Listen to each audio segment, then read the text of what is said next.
Antara dua supporter bola yang terjadi di Sragen, Jawa Tengah pada Sabtu pagi. Pasca kejadian, puluhan supporter ditangkap polisi guna dimintai keterangan.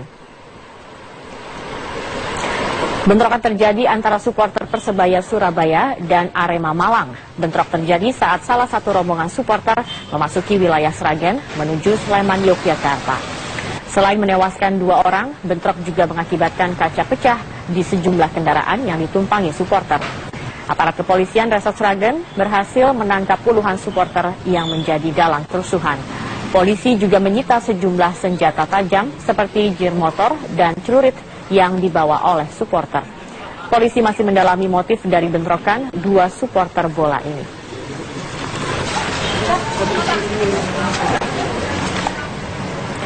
Sebuah truk bermuatan kaca terguling di kilometer 1 di tol Jagorawi, Jakarta Timur pada Sabtu pagi. Dan sebelumnya truk terlibat kecelakaan dengan truk trailer di tol Jagorawi arah Cawang menuju Bogor. Sejumlah pecahan kaca berserakan akibat truk terguling di tol Jagorawi, Jakarta Timur. Truk bermuatan kaca ini terguling akibat tertabrak sebuah truk trailer dari arah belakang. Diduga rem pada truk trailer blong dan tidak dapat berfungsi. Aparat kepolisian dan petugas jasa marga yang tiba di lokasi langsung memindahkan bangkai truk dan pecahan kaca yang berserakan.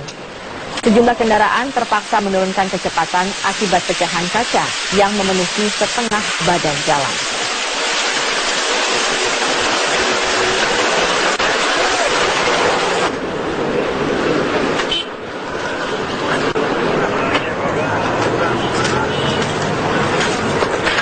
Beralih ke informasi dari Aceh, pemirsa, banjir yang merendam sekitar 12 kecamatan di Kabupaten Aceh Barat berdampak pada terhambatnya aktivitas belajar mengajar di sejumlah sekolah. Salah satu yang terkena dampak terparah adalah SMP Negeri 1 Woyla Timur. Para siswa terpaksa harus libur belajar karena sekolah mereka terendam banjir hingga lebih dari 2 meter. Sebagian besar peralatan sekolah dan buku-buku rusak karena terendam banjir. Selain itu, ratusan siswa gagal mengikuti ujian akhir semester yang seharusnya berlangsung pada minggu lalu. Hal ini membuat jadwal ujian siswa terpaksa diundur hingga minggu depan. Banjir yang melanda sejak Sabtu lalu di kawasan Woyla Timur, Kabupaten Aceh ini membuat sejumlah sekolah lainnya di Aceh Barat belum bisa beraktivitas normal.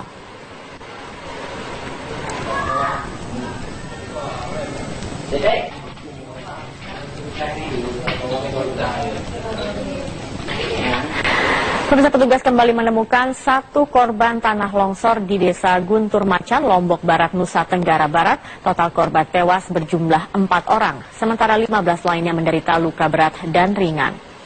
Korban bernama Multazam, berusia 21 tahun, ditemukan setelah petugas menerjunkan alat berat dan anjing pelacak. Jenazah korban dibawa ke Rumah Sakit Gunung Sari. Dengan ditemukannya korban terakhir, maka proses pencarian korban dihentikan. Total ada 4 rumah yang tertimbun longsor dengan korban tewas berjumlah 4 orang. Otoritas belum dapat memastikan untuk mengevakuasi warga sekitar karena harus berkoordinasi dengan aparat. Longsor terjadi di Desa Guntur Macan, Kecamatan Gunung Sari, Kabupaten Lombok Barat. Ini terjadi pada Sabtu dini hari sekitar pukul 3 waktu Indonesia Tengah. Longsor disebabkan hujan deras yang turun sejak semalam.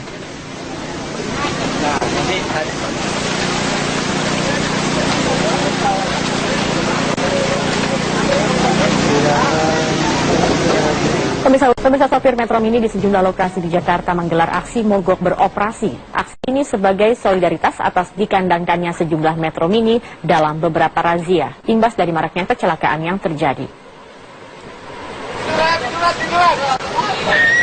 Aksi mogok sopir Metro Mini salah satunya dilakukan di kawasan perempatan Fatmawati Cilandak, Jakarta Selatan.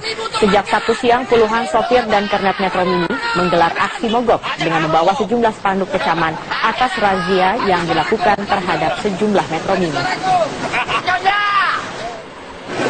Aksi serupa juga tampak di sekitar jalur keluar terminal bus Blok M Kebayoran Baru. Tampak puluhan awak bus Metro Mini hanya duduk di pinggir ruas jalur sambil membawa spanduk-spanduk berisi kecaman atas kondisi Metro Mini saat ini yang kerap menjadi sasaran razia. Dampaknya tidak ada satupun bus Metro Mini yang terlihat dan banyak penumpang yang terlantar.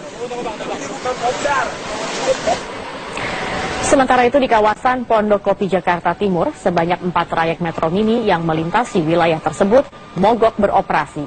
Sejak Sabtu pagi, puluhan Metro Mini terparkir di Jalan Raya Igusti Ngurah Rai Pondok Kopi Jakarta Timur. Puluhan awak Metro Mini juga membentangkan spanduk yang bertuliskan kekecewaan mereka terhadap Pemprov DKI yang mewacanakan akan mencabut izin trayek Metro Mini. Aksi mogok yang dilakukan para sopir metro ini mengakibatkan para calon penumpang yang biasa menggunakan angkutan umum ini terlantar. Biar pemerintah tahu ya, bahwa biar pemerintah tahu mobil kita itu layak jalan. Lagian kita juga pajak kir semua kita penuhin kok. Tapi kenapa mobil kita di jalan ini kayak itu bayangan aja, setiap lewat Metro Mini langsung kandangin perawa buaya. Berarti terganggu dengan adanya sering razia yang dilakukan oleh. Terganggu lagi, Pak. Apa sebenarnya salah kita? Pajak kita bayar, kir ke Pulau Gadung, izin trayek juga hidup. Kenapa kita masih narik kayak maling-malingan? Alasan ada demo, terus mobilnya ini tidak boleh narik gitu. Kenapa nggak boleh narik? Nggak dari awal. Jadi kita sebagai penumpang yang merasa dirugikan gitu.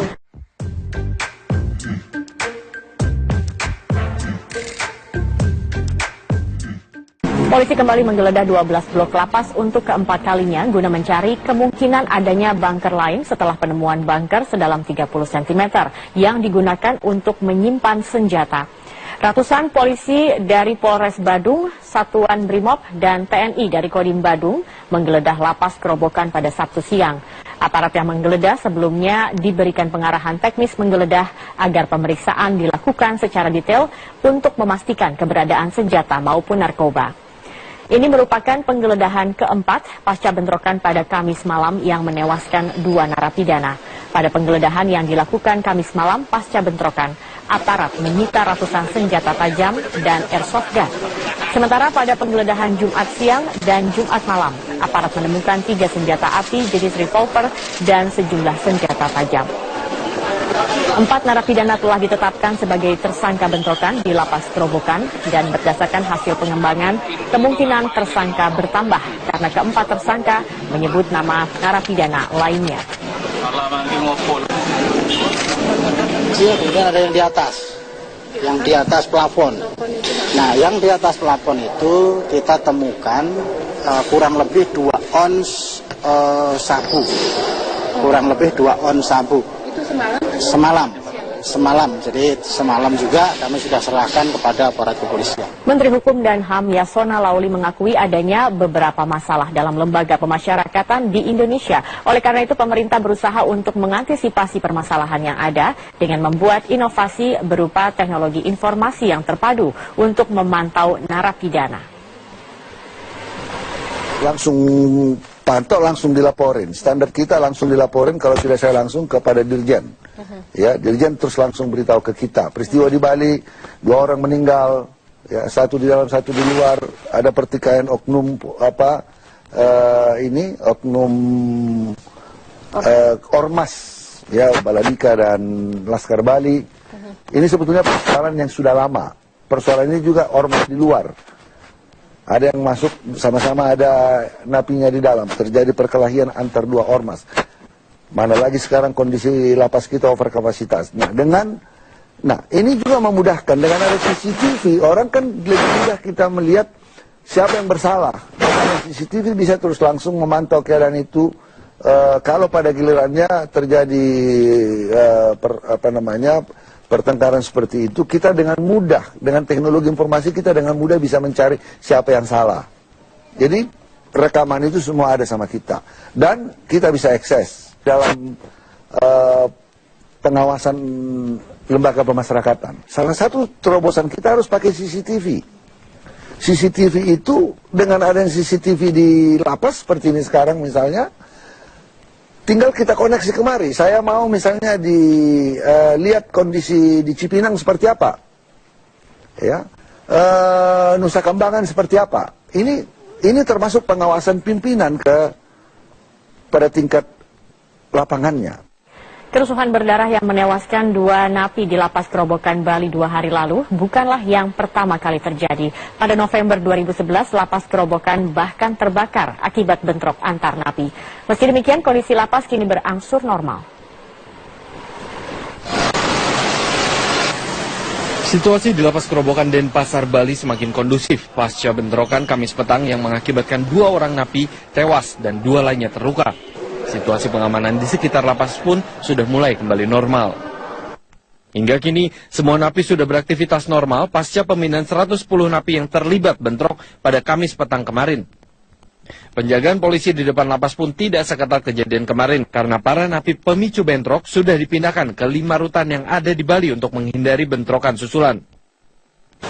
Kepala Lapas Kerobokan, Sunarto, juga siap dicopot pasca kejadian ini. Namun Sunarto berjanji akan membenahi kembali lapas karena baru 2 bulan bertugas di Lapas Kerobokan Denpasar.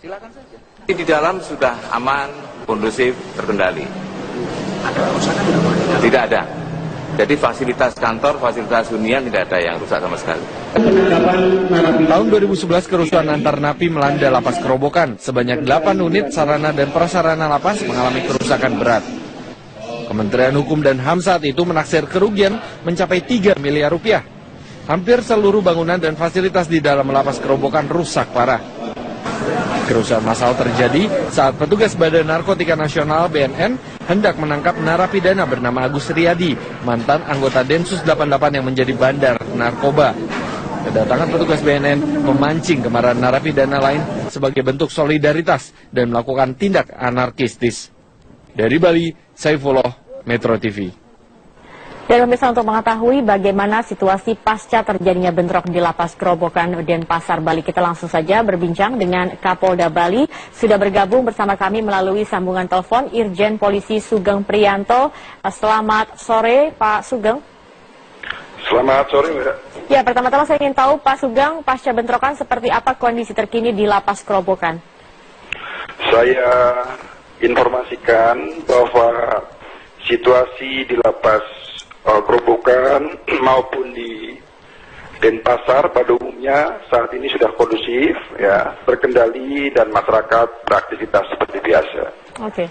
Kemudian kemarin ini polisi ikut juga memeriksa lapas. Apakah ada temuan baru yang ditemukan oleh kepolisian di sana? Ya, jadi sejak kejadian Kamis sore, malam, kemudian sampai dengan hari ini, selama 3 hari berturut-turut, Polda Bali melaksanakan razia di dalam lapas, tentu saja bersama-sama dengan stakeholder terkait, dan hasil daripada razia tersebut, seluruhnya kalau dapat saya laporkan secara singkat, ada ditemukan 239 senjata tajam, 5 pucuk senjata api, 112 butir peluru, kemudian juga ada alat narkotika, ada bom 70 buah, kemudian juga ditemukan sabu-sabu, ganja, ekstasi, HP 129 buah, dan lain-lain. Masih banyak lagi, Pak. Ini semuanya milik narapidana? Ya, itu ditemukan di berbagai tempat di dalam lapas.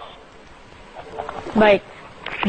Baik, apakah juga sudah diselidiki lebih lanjut, terutama untuk kepala lapas maupun juga ya, pegawai lainnya? Mengapa benda-benda ini juga bisa masuk ke dalam lapas ini?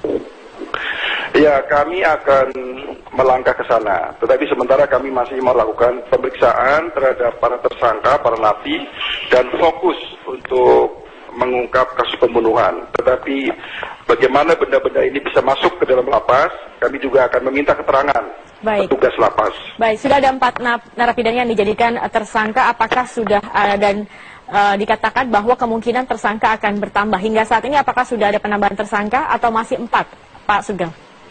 Sementara masih 4, Mbak, tetapi sangat mungkin jumlah tersangka ini akan bertambah karena kami juga masih melakukan pengembangan terhadap kasus tersebut. Kemudian bagaimana dengan bentrokan yang terjadi di hari yang sama di Jalan Teguh Umar, Denpasar? Apakah sudah ada tersangka juga dalam bentrokan tersebut?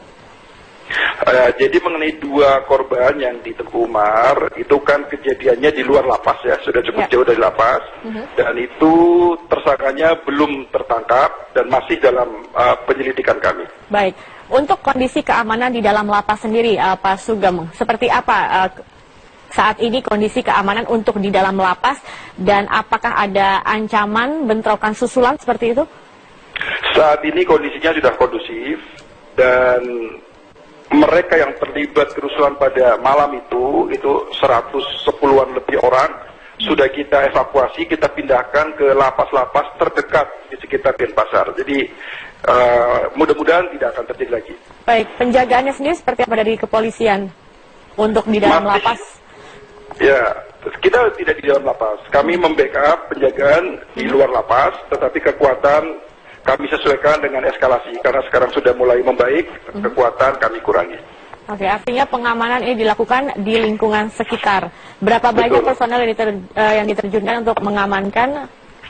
Kami sesuaikan dengan situasi di masing-masing lapas, Pak, karena tidak sama. Baik, ini bagaimana dengan dampak dari bentrokan yang terjadi pada Kamis kemarin terhadap khususnya sektor pariwisata? Pak Sugeng, ini Bali kan sebagai salah satu sektor pariwisata yang tertinggi seperti itu. Bagaimana dampaknya? Ya, tentu sangat terasa ya. Jadi hari Kamis malam itu memang suasana sedikit menakutkan sehingga orang tidak berani keluar, toko-toko juga sekaligus waktu itu langsung pada tutup. Tetapi saya amati hari ini sudah normal kembali. Adakah penjagaan khusus yang diterjunkan oleh pihak kepolisian untuk menjaga sektor-sektor pariwisata ini? Semua tujuan wisata di Denpasar, Bali dan sekitarnya kami perkuat dengan patroli, juga posting-posting anggota kita bertambah. Baik, langkah selanjutnya ini pemeriksaan sedang berjalan, kemudian juga lapas ini terus juga dirazia seperti itu atau diperiksa. Langkah selanjutnya dari pihak kepolisian terkait dengan kasus ini apa, Pak Sugeng? Langkah berikutnya, mereka yang terlibat dalam kasus kerusuhan di lapas tentu akan kita proses sesuai dengan prosedur hukum yang berlaku. Kemudian upaya-upaya pencegahan ke depan sudah kita lakukan. Kedua ormas yang bertikai sudah kami kumpulkan, membuat kesepakatan damai, kemudian berjanji tidak akan mengulang kembali di masa depan. Oke, baik. Terima kasih Pak Sugeng. Artinya saat ini narapidana sudah 4 yang dijadikan tersangka dan kemungkinan masih akan bertambah sesuai dengan penyidikan yang sedang berlangsung dan juga nanti akan didalami masalah senjata api dan senjata tajam dan lain-lain ditemukan dalam lapas. Terima kasih Irjen Polisi Sugeng Priyanto, Kapolda Bali sudah bergabung bersama kami di Metro.